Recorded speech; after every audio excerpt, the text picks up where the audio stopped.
Monsieur le Commissaire, chers collègues, en septembre 2007, la Commission européenne présentait son troisième paquet énergie relatif au fonctionnement du marché intérieur. Très vite, les débats se sont focalisés sur la question importante, mais non unique, de la séparation des activités de production et du transport d'énergie. La question de la propriété des réseaux, insuffisamment traitée à mon sens en première lecture, semble avoir été prise plus au sérieux.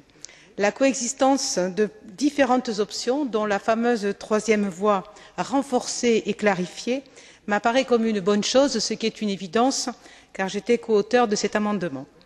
Mais fort heureusement, résumer ce troisième paquet à l'ownership unbundling serait une erreur.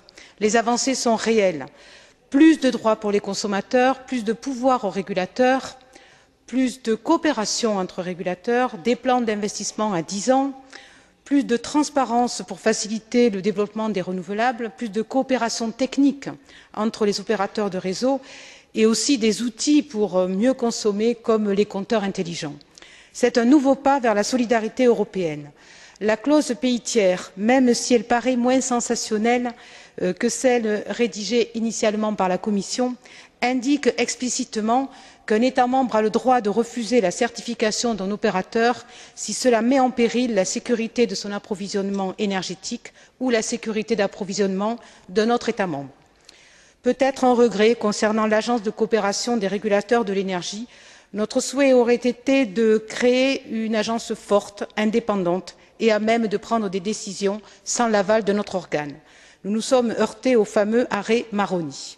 Ne nous leurrons pas, la construction d'une véritable politique européenne de l'énergie nécessitera encore de nombreuses avancées et notamment institutionnelles.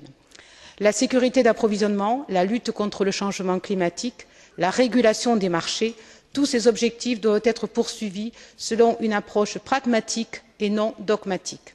Ce que les citoyens européens attendent, ce n'est pas l'application de théories économiques, mais des preuves concrètes que l'ouverture des marchés leur apporte des bénéfices.